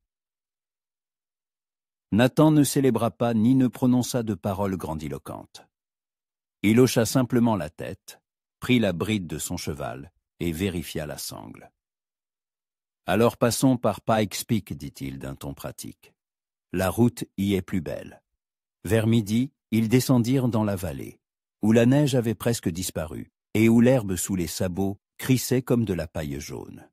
Il faisait nettement plus chaud, et Emilia retira sa lourde cape pour ne garder que sa robe de voyage et une légère pèlerine. Le soleil chauffait agréablement, comme au printemps, et le monde autour semblait infiniment vaste. Le carrefour était très simple. Un poteau indicateur avec des flèches gravées au fer rouge. Denver, 25 miles, et Colorado City, 30 miles. Nathan arrêta son cheval près du poteau et regarda Emilia avec attente. « Dernière chance de changer d'avis ?» dit-il. « Je ne changerai pas d'avis ?» répondit-elle fermement. « Mais, puis-je d'abord écrire une lettre ?» À Charles. Il mérite une explication, pas simplement la disparition de sa fiancée. Nathan acquiesça. Bien sûr, il y a un bureau de poste à Colorado City. Vous l'écrirez et l'enverrez. Ils tournèrent leurs chevaux vers la route de l'Ouest, et Emilia ressentit une étrange légèreté, comme si elle s'était débarrassée d'un lourd fardeau qu'elle portait depuis si longtemps qu'elle s'était habituée à son poids. Devant eux s'étendaient les montagnes, nimbées d'une brume bleutée, et la route serpentait entre les collines, promettant de nouveaux lieux, de nouvelles personnes, une nouvelle vie. « Parlez-moi de Colorado City » demanda-t-elle. Une petite ville au pied de Pikes Peak. Autrefois, c'était la ruée vers l'or, maintenant qu'elle vit des touristes qui viennent admirer les montagnes. Il y a quelques hôtels, des boutiques, une église, une école. Les gens sont amicaux, mais pas envahissants. Je pense que ça vous plaira. Vous y êtes déjà allé? Une ou deux fois. J'ai guidé des touristes vers les sources chaudes. C'est une bonne ville pour une nouvelle vie. Il chevauchait sans se presser, s'arrêtant pour admirer le paysage ou simplement pour se reposer. La conversation était facile, parlant de tout et de rien, de projets et de rêves. Emilia lui parla de son enfance dans une petite maison du Massachusetts, de ses parents morts du typhus quand elle avait 18 ans, de la façon dont elle s'était retrouvée à Boston, sous la tutelle de parents éloignés. Nathan parla de sa jeunesse dans le Missouri, de la façon dont il était devenu avocat, de l'affaire qui avait ruiné sa carrière et l'avait forcé à fuir. « Je défendais une famille de fermiers qu'on essayait d'expulser de leurs terres pour construire une voie ferrée, » raconta-t-il. La loi était de leur côté, mais l'argent était du côté de la compagnie ferroviaire. J'ai gagné le procès, mais j'ai perdu dans la vie. On m'a accusé de falsification de documents. On m'a retiré ma licence, on m'a mis hors la loi. Et vous ne pouviez rien faire. Si, mais cela aurait signifié des années de lutte, de procès, d'appel. et la famille de fermiers en aurait souffert de toute façon. J'ai décidé qu'il valait mieux disparaître et laisser tout le monde oublier cette affaire. Vous ne regrettez pas? Nathan hésita à répondre. J'ai regretté, jusqu'à ces jours dans les montagnes. Maintenant, je pense que tout s'est passé comme il le fallait. Sans cette histoire, je ne serais pas devenu guide. Et si je n'étais pas devenu guide, je ne vous aurais pas rencontré. À ces mots, le cœur d'Emilia se réchauffa. Elle tendit la main et toucha la sienne. Alors, tout était pour le mieux, dit-elle doucement. C'est ça. Le soir, ils aperçurent les lumières de Colorado City. De petites fenêtres jaunes dispersées sur le flanc d'une colline. La ville semblait confortable et accueillante, et Emilia pensa qu'on pouvait vraiment y commencer une nouvelle vie. « Où nous arrêtons-nous » demanda-t-elle. « Il y a un bon hôtel, le Antlers. C'est propre, pas cher, et les propriétaires ne sont pas curieux. On y réfléchira à la suite. Et j'écrirai la lettre à Charles. Et vous écrirez la lettre. » Ils entrèrent dans la ville, alors que les lanternes s'allumaient déjà dans la rue principale. Il y avait peu de monde. Quelques cavaliers près du saloon, une femme avec un panier, se dépêchant de rentrer chez elle, un vieil homme fumant la pipe sur le porche d'une boutique. Personne ne leur prêta une attention particulière, et c'était agréable, après des jours sur la route. L'hôtel Antlers fut à la hauteur de leurs attentes. Propre, simple, avec un réceptionniste poli derrière le comptoir. Nathan prit 2 chambres, voisines mais séparées, et Emilia lui fut reconnaissante de cette délicatesse. Ils n'étaient pas encore prêts à une intimité totale. Ils avaient besoin de temps pour s'habituer à leur nouveau rôle dans la vie de l'autre. Après le dîner au restaurant de l'hôtel, Emilia monta dans sa chambre et s'assit au bureau. Devant elle, une feuille de papier vierge, un encrier et une plume. Mais les mots ne venaient pas. Comment expliquer à un homme qu'elle connaissait à peine, qu'elle ne pouvait pas l'épouser? Comment raconter ce qui s'était passé dans les montagnes? Finalement, elle trempa sa plume dans l'encre et commença à écrire. « Cher Charles, je vous écris de Colorado City, où je suis arrivée saine et sauve malgré les chutes de neige dans les montagnes. Je dois vous annoncer une nouvelle difficile. Je ne pourrai pas devenir votre femme. Cette décision n'a rien à voir avec vos qualités ou vos défauts. Vous êtes un homme excellent et méritez une femme qui vous aimera de tout son cœur. Malheureusement, je ne suis pas cette femme. Dans les montagnes, j'ai compris que je ne pouvais pas vivre ma vie en prétendant être quelqu'un que je ne suis pas. Je ne peux pas me marier pour des raisons pratiques, alors que mon cœur reste silencieux. Ce serait malhonnête envers nous deux.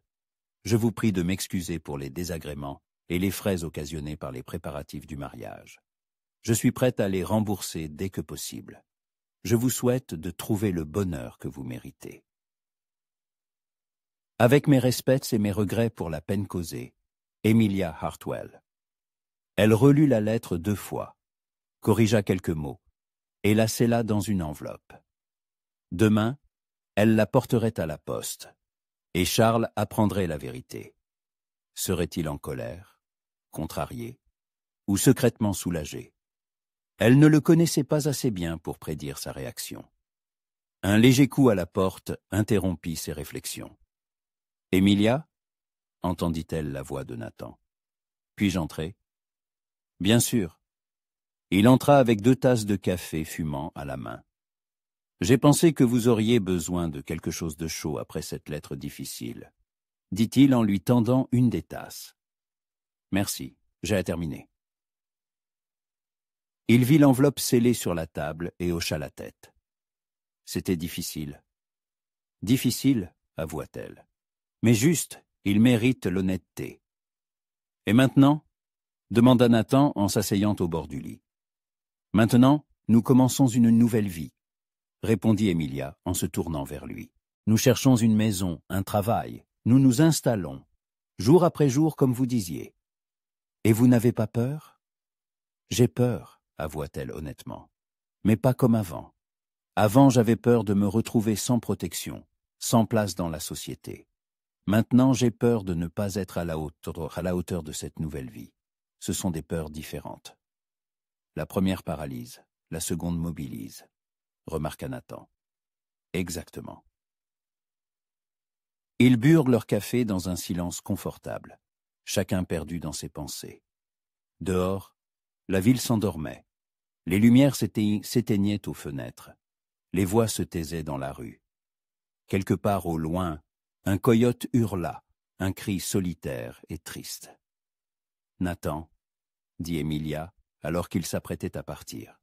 « Merci. » « Pourquoi ?»« De m'avoir montré un autre chemin, de ne pas m'avoir pressé de prendre une décision, d'être devenu l'homme pour qui cela valait la peine de prendre un risque. » Il s'approcha d'elle et l'embrassa doucement sur le front, un baiser tendre, presque fraternel. « Bonne nuit, Emilia. »« Bonne nuit. » Quand la porte se referma derrière lui, Emilia s'approcha de la fenêtre et regarda les étoiles au-dessus des montagnes. Demain commencerait une nouvelle vie, incertaine, risquée, mais authentique. Pour la première fois depuis de nombreuses années, elle vivrait selon son cœur et non sa raison. Et c'était à la fois effrayant et merveilleux. Le matin, Emilia fut réveillée par le bruit de la pluie. Non pas une forte averse d'automne, mais une douce pluie chaude qui tambourinait sur le toit de l'hôtel avec un rythme régulier. Dehors, le monde semblait lavé et frais. Les montagnes étaient nimbées d'une légère brume, et les rues de la ville brillaient de bois et de pierres humides. L'air sentait la propreté et les nouvelles possibilités. Nathan l'attendait au restaurant de l'hôtel avec une carte de Colorado City dépliée sur la table, à côté d'une tasse de café. Il semblait plus détendu que sur la route, comme si le poids de l'incertitude s'était enfin envolé de ses épaules. « Bonjour » dit-il en se levant à son arrivée. « Bien dormi ?»« Très bien. » Pour la première fois depuis des jours sans penser à la route du lendemain, répondit-elle en s'asseyant en face de lui. « Qu'est-ce que c'est ?»« Le plan de la ville.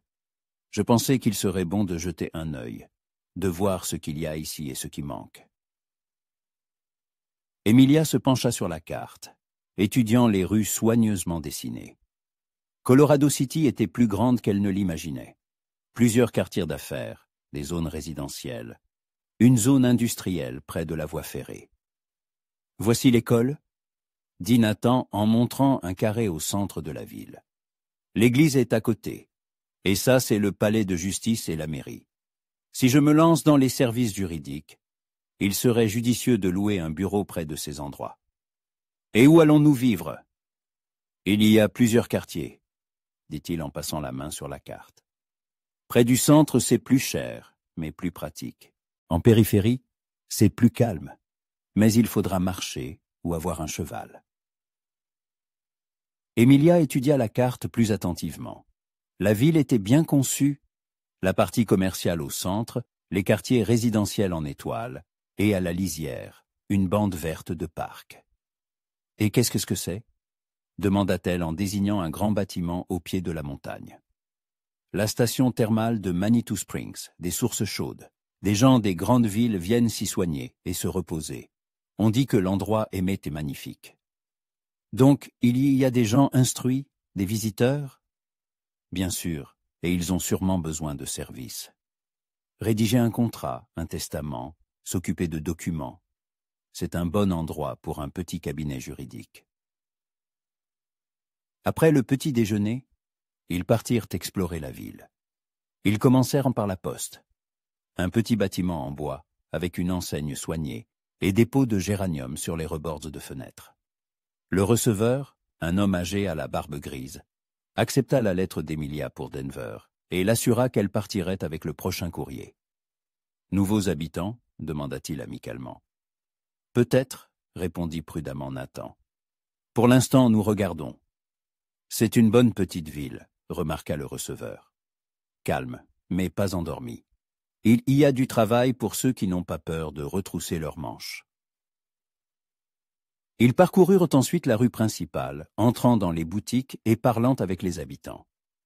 Les gens étaient accueillants, mais pas d'une curiosité envahissante. Dans un magasin de meubles, On leur montra plusieurs petites maisons à louer. Dans une papeterie, ils apprirent qu'il n'y avait pas d'avocat permanent en ville, seulement un itinérant qui venait une fois par mois. « Il y a certainement une place pour des services juridiques », remarqua Emilia, alors qu'il s'arrêtait pour manger un morceau dans un petit café. « Et pour l'éducation », ajouta Nathan. « J'ai parlé à l'instituteur de l'école locale. Il dit qu'il y a beaucoup d'enfants et peu d'aide. Quelqu'un qui sait lire et écrire serait très utile. » Emilia sentit une excitation familière, la même qu'elle y éprouvait au pensionnat en aidant les plus jeunes avec leurs devoirs. Travailler avec des enfants lui avait toujours apporté de la joie. « On pourrait parler au directeur de l'école, » dit-elle pensivement. « Nous le ferons demain. Aujourd'hui, trouvons une maison. La première maison qu'ils visitèrent était trop grande et trop chère. La deuxième, trop petite et trop sombre. La troisième était presque parfaite. 2 chambres, un salon, une cuisine, un petit bureau où Nathan pourrait recevoir ses clients. La maison se trouvait dans une rue calme à 5 minutes à pied du centre, avec un petit jardin et une véranda. « Qu'en pensez-vous » demanda Nathan alors qu'il se tenait sur la véranda, regardant les montagnes qui se dessinaient derrière les toits des maisons voisines. « J'aime beaucoup » répondit sincèrement Emilia. « On peut s'imaginer une vraie vie ici. » Alors parlons à la propriétaire. La propriétaire était une veuve âgée, Madame Collins, qui partait vivre chez son fils en Californie. Elle était prête à louer la maison pour un prix raisonnable, à des locataires fiables. « Êtes-vous marié » demanda-t-elle en les examinant attentivement. Emilia sentit ses joues s'empourprer. Officiellement, il n'était pas marié. Et le mensonge lui semblait mal. Mais Nathan répondit calmement. « Pas encore, mais nous prévoyons de nous marier dès que nous serons installés. Emilia vient de Boston et je m'occupe d'un cabinet juridique. » Madame Collins hocha la tête avec compréhension. C'est sage de s'installer d'abord et de penser au mariage ensuite. La maison est à vous, si les conditions vous conviennent. Ils se mirent d'accord sur le loyer et les délais. Et le soir même, ils avaient une maison, leur première maison commune, le premier pas vers une nouvelle vie. Il faut acheter des meubles, de la vaisselle, du linge de lit, énumérait Emilia alors qu'ils étaient assis dans le salon vide sur les 2 seules chaises laissées par les anciens propriétaires. « Et une enseigne pour le bureau et des manuels de droit, » ajouta Nathan. « Heureusement, j'ai quelques économies. Moi aussi, il m'en reste un peu. Pas beaucoup, mais ça suffira pour le début. » Ils firent une liste de courses, se répartirent les tâches. Emilia s'occuperait de la maison, Nathan de l'aménagement du bureau. Demain matin, ils commenceraient leur nouvelle vie. Mais d'abord, il fallait régler une question délicate. « Emilia » dit Nathan alors qu'il s'apprêtait à retourner à l'hôtel. « Que pensez-vous de notre situation ?»« Dans quel sens ?»« Nous allons vivre dans la même maison, mais nous ne sommes pas encore mariés. Dans une petite ville, cela pourrait faire jaser. » Emilia réfléchit. Il avait raison. Les mœurs dans les petites communautés étaient plus strictes que dans les grandes villes. Que proposez-vous ? Nous pourrions nous marier formellement, juste pour les convenances, sans contrainte, chacun dans sa chambre, jusqu'à ce que nous soyons prêts, ça plut. La proposition était raisonnable et délicate, mais Emilia sentait qu'elle n'était pas prête pour le mariage, même formel, tant qu'il n'y aurait pas une compréhension totale entre eux. « Ne pourrait-on pas dire aux gens que nous sommes fiancés ?» suggéra-t-elle. « Que nous prévoyons un mariage au printemps, par exemple. Cela nous donnerait le temps de mieux nous connaître. » Nathan hocha la tête avec soulagement. « C'est une bonne idée, et honnête, car nous pouvons vraiment penser à l'avenir. Alors, c'est d'accord. » Les jours suivants passèrent dans une effervescence de préparatifs. Ils achetaient des meubles, aménagèrent la maison, faisaient connaissance avec les voisins. Emilia se rendit à l'école et parla avec le directeur, M. Adams, un homme énergique d'âge mûr, qui accueillit avec enthousiasme l'idée de cours supplémentaires pour les enfants en difficulté de lecture et d'écriture. « Le salaire sera modeste, prévint-il. Mais c'est un travail noble. Nous avons beaucoup d'enfants de familles de mineurs et de fermiers. Ils sont doués, mais à la maison, personne ne peut les aider avec leurs devoirs. Cela ne m'effraie pas, répondit Emilia. Je veux être utile. Pendant ce temps, Nathan loua un petit bureau près du palais de justice et commanda une modeste enseigne. N. McKay Services juridiques. Les premiers clients arrivèrent au bout d'une semaine. Un fermier qui devait faire rédiger son testament et une veuve perdue dans les papiers de son défunt mari. Le soir, ils s'asseyaient dans leur nouveau salon, chacun lisant son livre, discutant parfois de leur lecture ou des projets du lendemain. Une atmosphère chaleureuse et confiante s'installa entre eux, pas passionnée, mais profonde. Ils apprenaient à se connaître progressivement, à travers de petites habitudes et réactions. Emilia découvrit que Nathan aimait lire le journal avec son café le matin, qu'il savait presque tout réparer dans la maison, qu'il avait une excellente mémoire des visages et des noms. Nathan apprit qu'Emilia chantait en préparant le petit déjeuner, qu'elle adorait les livres pour enfants et qu'elle avait des doigts de fée. Toute chose dans la maison devenait plus belle et plus confortable après son passage. « Comment trouvez-vous notre vie ?» demanda-t-il un soir, alors qu'ils étaient assis sur la véranda à regarder le coucher de soleil sur les montagnes. « Calme, » répondit Emilia après réflexion, « mais pas ennuyeuse. Chaque jour apporte quelque chose de nouveau, mais pas trop à la fois. J'aime ça. Et ne la trouvez-vous pas fade, comparée à ce qu'elle aurait pu être à Denver ?» Emilia secoua la tête. À Denver, il y aurait eu beaucoup d'événements, mais peu de vie. Des bals, des réceptions, des visites. Tout selon un horaire, tout pour les apparences. Ici, chaque jour est authentique. Vous ne regrettez pas ce choix dans les montagnes? Non, répondit-elle fermement. Et vous? Pas une seconde. Un mois plus tard, ils reçurent une lettre de Denver. Charles Winston répondait avec retenue, mais sans méchanceté. Chère Miss Hartwell, je vous remercie de votre honnêteté, bien que votre décision m'ait surpris. J'avoue que j'avais moi-même des doutes sur notre union, mais je les considérais comme des inquiétudes prénuptiales naturelles. Peut-être avez-vous raison, et il est préférable pour nous deux de trouver un partenaire de vie pour qui notre cœur bat plus fort. Les frais engagés pour les préparatifs du mariage ne sont pas si importants. Je vous prie de ne pas vous en soucier. Je vous souhaite de trouver le bonheur que vous cherchez. Avec mes respects, c'est Winston Troy. C'est un homme bien, remarqua Nathan après avoir lu la lettre. Dommage que vous n'ayez pas pu l'aimer.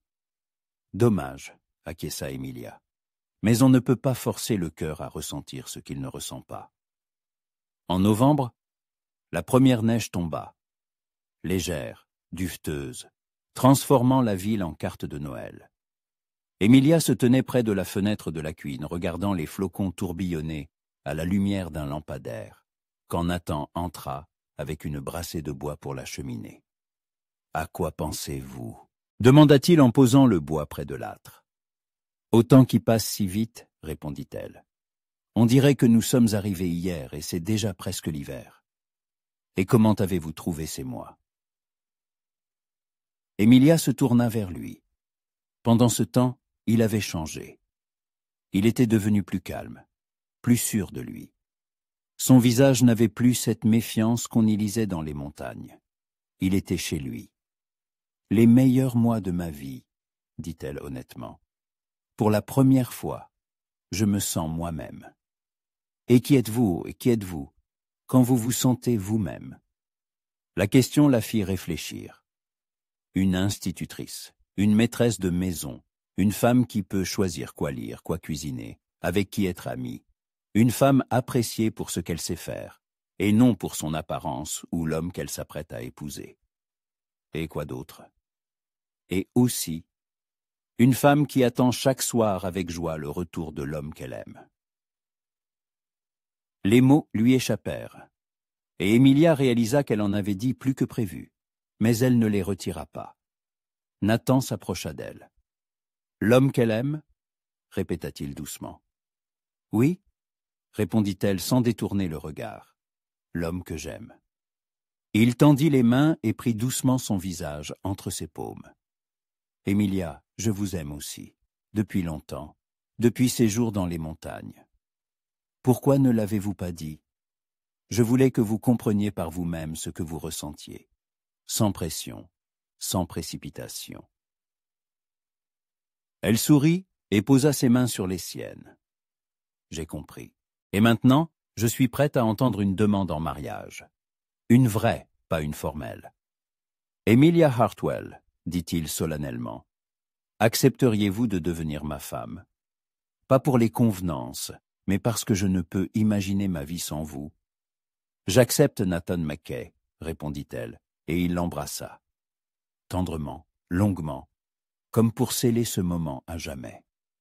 Dehors, la neige continuait de tomber, recouvrant leur nouveau monde d'un manteau blanc de silence et de paix. Devant eux, il y avait l'hiver, qu'ils passeraient ensemble dans leur maison, le printemps, où ils se marieraient à l'église locale, et de longues années de simple bonheur humain.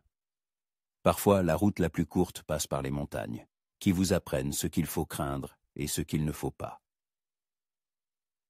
Et que le véritable amour ne vient pas quand on l'attend, mais quand on est prêt à tout risquer pour une seule personne, devenue plus importante que la sécurité. Le printemps arriva à Colorado City aussi vite qu'un torrent de montagne après les neiges de l'hiver. Un jour, il y avait encore des congères près des perrons, et le lendemain, les premiers crocus perçaient dans les jardins, et l'air se remplissait de l'odeur de la terre dégelée et des bourgeons gonflés. Emilia était dans le jardin derrière leur maison, plantant des graines de tomates commandées sur catalogue pendant l'hiver, et écoutait le joyeux brouhaha des enfants revenant de l'école. Au cours de ces mois d'hiver, leur vie s'était stabilisée, comme un bon vin. Nathan s'était bâti une réputation d'avocat honnête et compétent. On venait le voir non seulement pour des testaments et des litiges fonciers, mais aussi pour des conseils familiaux. Emilia donnait des cours aux enfants en difficulté 3 fois par semaine et avait organisé un cercle de lecture pour les femmes de la ville le samedi. Ils faisaient un parti de la ville, et la ville les avait adoptés. Miss Emilia l'appela une voix depuis le portillon.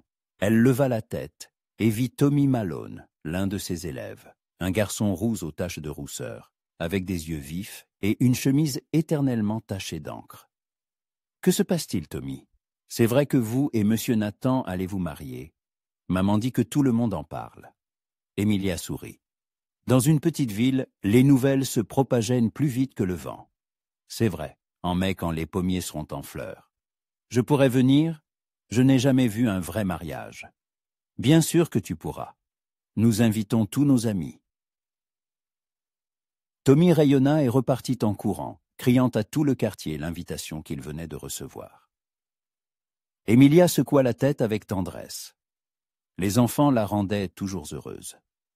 Le soir, quand Nathan revint de son bureau, ils s'assirent sur la véranda pour planifier le mariage. La cérémonie serait simple dans l'église méthodiste locale, où ils avaient commencé à se rendre le dimanche. Le pasteur Wilson, un homme âgé et bienveillant à la barbe grise, avait accepté de les marier. « J'ai une robe, » disait Emilia en énumérant les préparatifs. La même, la bleue, que j'emportais à Denver. C'est étrange de penser que je me préparais alors à un tout autre mariage. « Vous ne regrettez pas ?» demanda Nathan en prenant sa main dans la sienne. « La robe ?» dit-elle en riant. « Bien sûr que non. Elle est jolie. Pas la robe, ce qui aurait pu être. » Emilia le regarda sérieusement. Il posait cette question de temps en temps, comme s'il ne pouvait toujours pas croire qu'elle l'avait choisi. « Nathan, je vous l'ai dit, je n'ai jamais eu de meilleur mois de ma vie. Chaque matin, je me réveille heureuse que ce soit ma vie, ma maison, mon homme à mes côtés. Cessez de douter. C'est juste que parfois, ça semble trop beau pour être vrai, avoua-t-il. Alors profitez de la vérité, dit-elle en l'embrassant sur la joue. Elle est à nous. En avril, une lettre arriva qui les fit réfléchir. Elle venait d'un avocat de Saint-Louis, un ancien collègue de Nathan. « Cher Jonathan, j'ai appris par des connaissances communes que tu étais vivant et en bonne santé. Je tiens à t'informer d'une nouvelle importante. L'affaire qui a ruiné ta carrière a connu une suite. La compagnie ferroviaire fait l'objet d'une enquête fédérale pour corruption. Il s'est avéré qu'il soudoyait des juges et des fonctionnaires dans tout le Missouri. Ton affaire a été réexaminée, les accusations contre toi ont été levées et ta licence a été rétablie. Si tu souhaites revenir, tu trouveras du travail dans les meilleurs cabinets. Ta réputation ne fait que renforcer ta carrière maintenant. Avec mes respects, Henry Baxter. Nathan termina la lettre et la tendit en silence à Emilia. Elle la lut et son cœur se serra. Une réhabilitation complète, la possibilité de revenir à une grande carrière d'avocat, à la vie qu'il avait perdue. « Que vas-tu faire » demanda-t-elle, s'efforçant de garder une voix calme. « Je ne sais pas » répondit-il honnêtement. « Je ne m'attendais pas à un tel retournement de situation. »« Mais c'est merveilleux » dit-elle avec une joie forcée. « La justice a triomphé. Tu peux récupérer tout ce que tu as perdu. » Nathan la regarda attentivement. « Et toi, qu'en penses-tu » ? « Je pense que c'est à toi de décider. C'est ta vie, ta carrière. »« Notre vie, » la corrigea-t-il. « Et je ne peux pas prendre une telle. » Décision sans toi. Emilia se leva et s'approcha de la fenêtre. Dehors, leur voisine, Madame Johnson, étendait du linge tandis que son bébé jouait dans le bac à sable. La vie ordinaire et paisible d'une petite ville. « Les grandes affaires te manquent » demanda-t-elle sans se retourner. « Parfois. Ici, ce sont surtout de petits litiges, des testaments, des transactions foncières. Et là-bas, il y aurait de grands procès, des clients célèbres, des articles de journaux. Peut-être. Et la gloire, l'argent, la reconnaissance. » Un long silence. « Emilia, » dit enfin Nathan, « tourne-toi vers moi. » Elle se tourna et il vit dans ses yeux les larmes qu'elle essayait de cacher.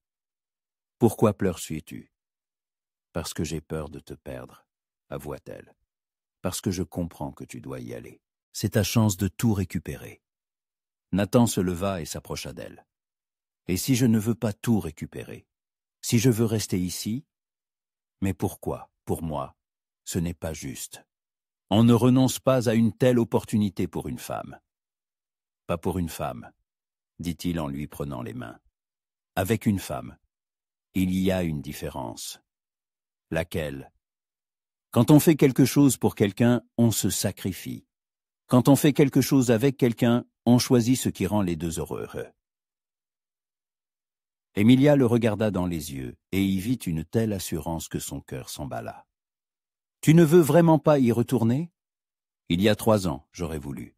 Maintenant, non. Sais-tu ce que je veux plus que tout ? Quoi ? Être ton mari, aider les gens ici dans notre ville, élever des enfants, si Dieu le veut, vieillir à tes côtés.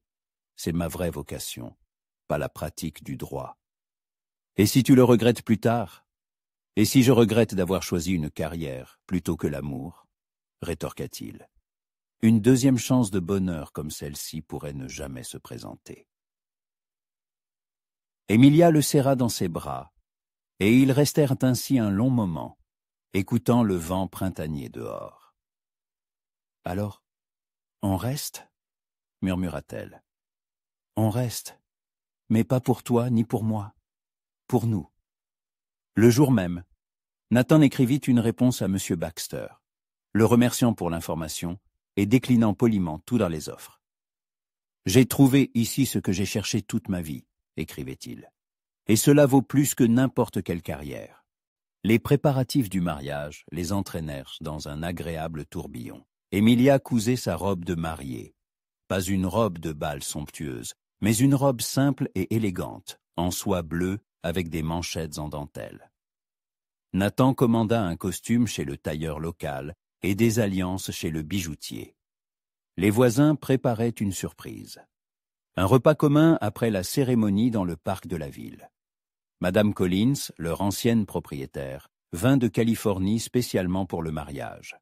Même Monsieur Adams, de l'école, annonça. « qu'il donnait un jour de congé aux enfants en l'honneur du mariage de leur institutrice préférée. Une semaine avant le mariage, alors que les pommiers étaient effectivement couverts d'une écume blanche, une autre lettre arriva. Cette fois de Denver et d'un inconnu. Cher Miss Hartwell, je m'appelle James Winston, je suis le frère de Charles. Je vous écris à sa demande. La semaine dernière, Charles a épousé Miss Margaret Stewart de Philadelphie. Ce fut un coup de foudre, un amour comme celui qu'ils n'avaient jamais connu ensemble, selon ses dires. Il m'a demandé de vous transmettre ses remerciements. Si vous n'aviez pas rompu vos fiançailles, il n'aurait jamais rencontré Margaret. Parfois, dit-il, le plus beau cadeau est un refus honnête. Nous vous souhaitons du bonheur dans votre nouvelle vie. Avec mes respects, James Winston. Vous voyez, dit Nathan après qu'ils eurent lu la lettre. Tout s'est arrangé comme il le fallait. Il a trouvé son amour. Nous avons trouvé le nôtre. Alors, nous avons pris la bonne décision dans les montagnes. La seule bonne décision. Le jour du mariage, le matin fut ensoleillé et chaud. Les pommiers du parc de la ville étaient parés de blanc, et l'air était si pur et transparent que les montagnes semblaient toutes proches. Emilia se réveilla tôt et resta longtemps à la fenêtre, admirant sa ville, son nouveau monde. L'église était les guettes et combles. Tout Colorado City semblait s'être rassemblé. Pas un habitant ne semblait manquer pour les féliciter. Emilia remonta l'allée au bras de M. Adams, qui s'était proposé pour remplacer son père, et vit une mère de visage bienveillant, des élèves, des voisins, des clients de Nathan, de nouveaux amis. Près de l'autel se tenait Nathan dans son nouveau costume, et lorsque leurs regards sourds se croisèrent, le monde entier disparut. Il ne restait que 2 personnes qui s'étaient trouvées dans les montagnes enneigées, et avaient décidé de faire leur vie ensemble. Chers amis, commença le pasteur Wilson, nous sommes réunis ici pour unir dans le mariage Nathan et Emilia, 2 personnes qui ont prouvé que le véritable amour ne vient pas quand on l'attend, mais quand on est prêt à tout risquer pour lui. Les paroles de la cérémonie résonnaient solennellement, mais Emilia les entendait comme dans un rêve. Le plus important était ce qui se passait entre eux, l'échange de regards, la pression de leurs mains, le oui murmuré en réponse à la question la plus importante de la vie. « Vous pouvez embrasser la mariée », dit le pasteur Wilson avec un sourire. Nathan se pencha vers elle, et son baiser fut à la fois tendre et passionné, plein de promesses pour toute une vie. La fête dans le parc dura jusque tard dans la nuit. On joua du violon et de l'accordéon, on dansa sous les étoiles, on mangea des tartes maison et on but du cidre. Le petit Tommy Malone offrit à Emilia un bouquet de fleurs des champs qu'il avait cueilli lui-même, et Madame Collins pleura d'émotion. « Il n'y a jamais eu de plus beau mariage dans cette ville, » déclara le maire en levant son verre. « Aux jeunes mariés, à l'amour plus fort que la peur, » ajouta quelqu'un dans la foule. Quand les invités furent partis, Emilia et Nathan se retrouvèrent seuls dans leur maison, désormais officiellement leur maison commune. Emilia enfila une simple robe d'intérieur, et Nathan retira son costume de fête. « Alors, Madame Mackay, dit-il en la serrant dans ses bras sur le seuil de la chambre, comment trouvez-vous le mariage ?»« Pour l'instant, ça me plaît, Monsieur Mackay, » répondit-elle en se blottissant contre lui. « Demandez-moi dans 50 ans. Je n'y manquerai pas. » Ils restèrent enlacés, écoutant le silence nocturne de leur ville. Au loin, une chouette ululait, le vent bruissait dans les feuilles des pommiers, et le monde entier semblait rempli de possibilités infinies. « Vous savez à quoi je pense ?» demanda Emilia. « À quoi ?» Au fait que si ce train à Fort Collins n'avait pas été annulé à cause de la neige, je serais maintenant Madame Winston à Denver. Je dormirais dans une chemise de nuit en soie, dans un grand lit froid, en rêvant du véritable amour. Et au lieu de cela, vous êtes Madame Mackay à Colorado City, ajouta Nathan. Et vous dormez dans une simple chemise de nuit dans un petit lit chaud à côté d'un homme qui adore chacun de vos souffles. Exactement, acquiesça-t-elle. Parfois, le meilleur chemin vers le bonheur passe par les montagnes les plus dangereuses. et les rencontres les plus inattendues, et les décisions les plus effrayantes. Mais si on avance ensemble, ce n'est pas si effrayant. Emilia se tourna dans ses bras et regarda dans les yeux l'homme qui était devenu son destin. Alors continuons, monsieur Mackay, nous avons toute la vie devant nous. Avec plaisir, madame Mackay. Ils entrèrent dans la chambre et fermèrent dans la porte, laissant le monde entier derrière eux. Devant eux s'étendait une longue et heureuse vie, avec des enfants qui naîtraient dans quelques années, des difficultés qu'ils surmonteraient ensemble, une vieillesse qui viendrait tard et les trouverait toujours amoureux. Et quelque part dans les montagnes, là où la neige